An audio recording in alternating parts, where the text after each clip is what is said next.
Alright, sorry about that. Ugh, look at this guy. Okay, he's actually trying to change lanes. That was the slowest and least helpful gas pump I've ever been to. In fact, it overfilled the tank.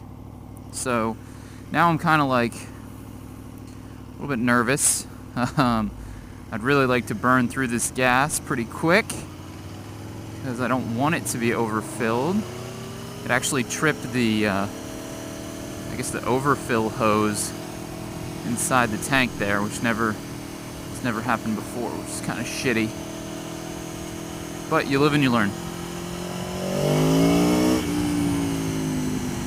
Anyway, we're on a whole new bike today. I'm on my brand new, beautiful 2015 Aprilia Tuono V4R aPRC. For those of you out here who aren't familiar with this bike, it's actually identical to the 2014 Aprilia Tuono V4R. There is nothing different.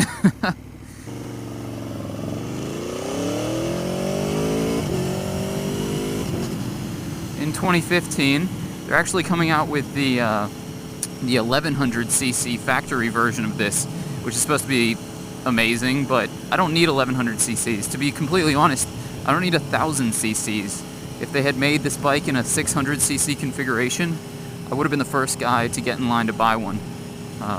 Everything else about it, I absolutely love. I love the styling. I love the electronics.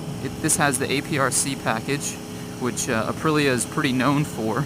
It has ABS, traction control, launch control, and wheelie control. I'm going to make a separate video all about the electronics on this bike because it really does warrant a whole separate video. It's a pretty extensive amount of stuff.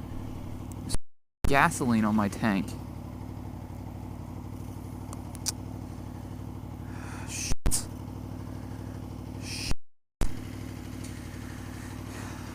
I definitely overfilled my gas tank. Kids at home, never overfill your gas tank. Never trust that the gas station pump is going to turn off automatically. Always be aware of how much you think should be going in. And when it starts getting to that point where you're like, man, this is a 5-gallon tank. It just filled up 4.4 gallons.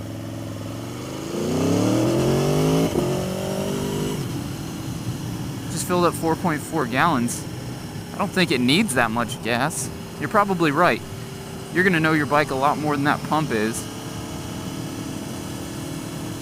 And in this case, I was completely right. It was seconds away from actually overfilling the gas tank, which is now getting on the paint, which is now going to fuck up the paint. So I got to get home a little earlier than I was going to so that I can wipe this shit off of it. Ugh. Okay, back to the bike. So it's a 1000cc V4. It's makes 170 claimed horsepower, and I think on the dyno it might make around 150s, high 150s, mid 150s. I'm not entirely sure, to be honest. I haven't done a lot of research on what the dyno would be on this thing. It's it's so smooth. In terms of rider modes, it has 3. It has a road mode, which brings it down to 75% of the max power, which is that 170. So 75% being just about 127 bhp. So it takes you in that 600cc super sport bike class of power. The torque figure is pretty phenomenal. So it puts out 85 pound-feet of torque. Oh, that's killing me.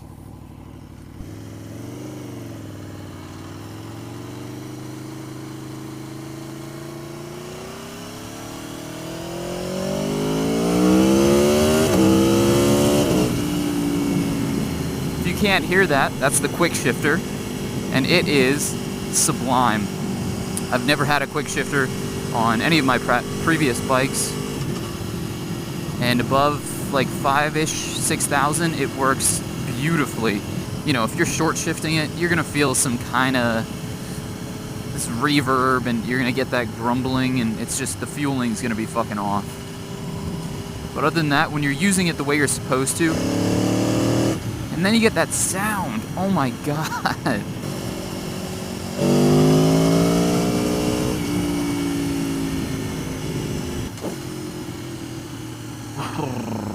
It's like that. It's just this ridiculously throaty. You think a V-twin sounds good? A V4 sounds unbelievable. And it's keeping me from doing this video, to be honest. I have so much more I want to say, but it's just not getting out there because of how good it sounds. Okay, so the good. The good on this bike is the electronics are amazing. I haven't, I'm still breaking it in. It's got 480 miles on it. So I haven't really played too much around with the traction control. I certainly haven't put it in launch mode because it's got an 8,500 RPM limit. It doesn't physically limit it, but the shift light comes on and alerts you because you really shouldn't be going above that. You can't ping it off the limiter until probably at least 1,000 miles on it, 1,200 miles. But you don't need to. It has what I feel like is a limitless amount of power.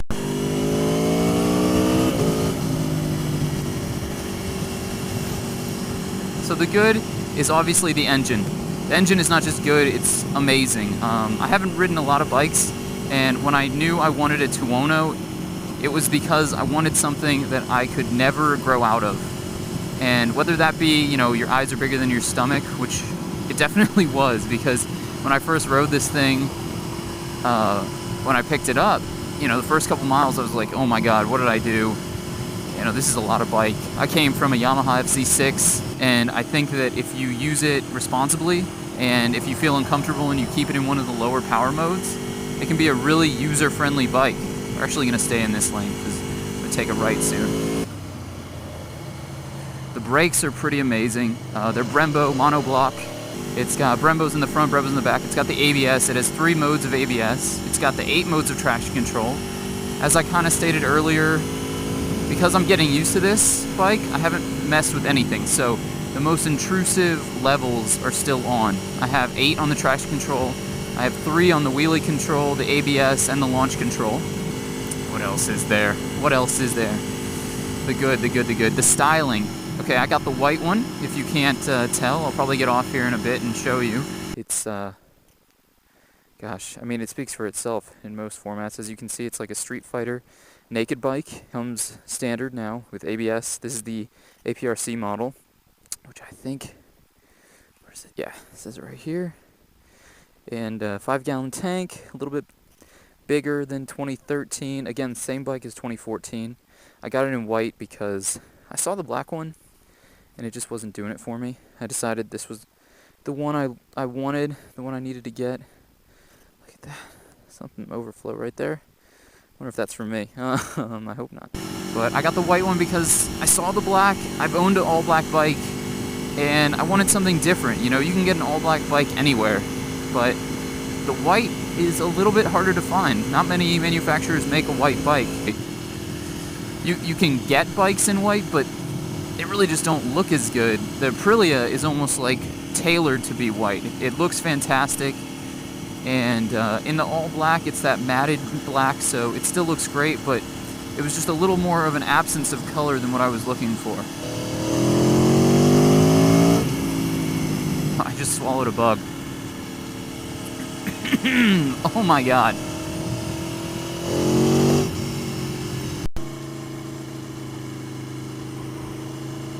Alright, I've gone over the good and the great. The engine, the suspension, it's Sachs front and rear, fully adjustable. When I want to be outrageous and savage and just pin it, it's there for me, and it's confidence inspiring. That suspension is firm but fair, which is something I've heard said about the Tuono before, and something I can't reiterate enough. I went over the good, let's talk about the bad, because there are a few, and they're not very surprising. Tuonos are known to be thirsty, and this is no different. I think I'm averaging 25 or 23 miles per gallon. Another bad thing about the bike, and actually I don't mind that it's thirsty. I didn't buy it because I think it's going to be economical. I bought it because it's fun, and it still gets better gas mileage than my car, and if I use it for commuting, which is, for me, primarily highway, I actually do end up averaging, upwards of 35. between the city and the highway that I do. But one of the things that I'm really having to get used to is the heat. This bike gets hot, and I mean hot. The exposed frame picks up a lot of the heat from the engine and just radiates it onto your legs. When I'm sitting in traffic, so what, it's pretty cool out here. It's probably like low 60s, the sun's gone, so you know, it's not beating down on me, and the bike is running at about 188 degrees Fahrenheit, which for a pretty aggressive, you know, mountain ride in second gear isn't that bad.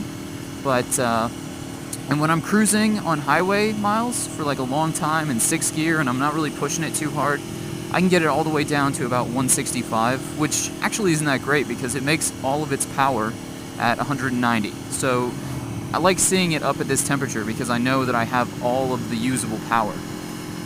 That being said, there is a point where it is just a little bit overwhelming, and that's when it hits 212, 215, and the highest I've seen it, 221. When I'm sitting in traffic, this thing just cranks up in temperature. I've actually read on the forums that it's a pretty normal.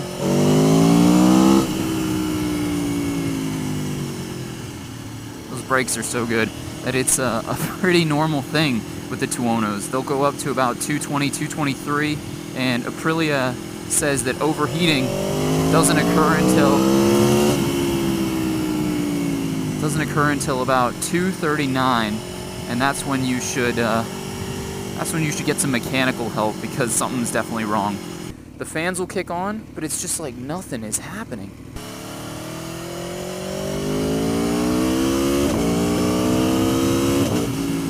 Which may be a normal thing because I've heard a lot about leader bikes getting pretty hot, and you really need to keep them moving. And that's something that I haven't found an issue. So once I do get it moving, like right now, you know, she's falling right back down and she'll hit that 180s range where I know I have all my power, and that's where the engine really loves to sit. You know, you don't buy an Aprilia Tuono V4 because you want it to be the best commuter bike. You buy it because it's savage, for lack of a better word. And the heat was something that I really didn't know because I didn't get to take it for a test drive. I had to buy this thing.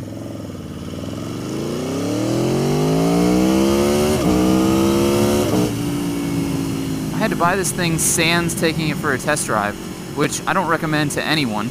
But nobody would give me a test drive on this bike. If I had to give this bike a rating between like, 1 and 10, I would give it an 8.5.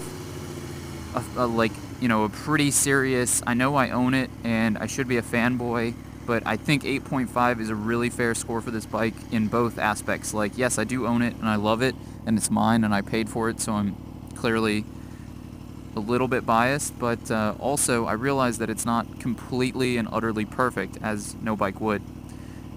There's a bunch of features that I've yet to really dive into. I haven't needed to change the traction control. I haven't played with the wheelie control.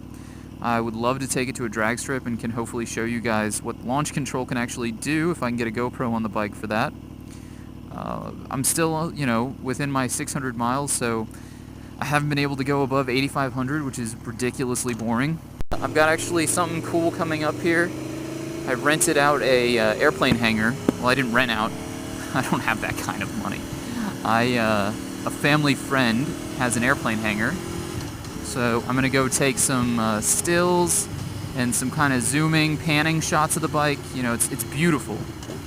And I haven't really shown anybody how beautiful it is.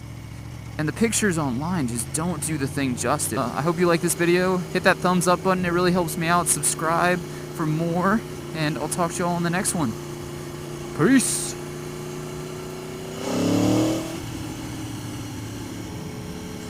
I'm gonna get arrested. This is a license killer.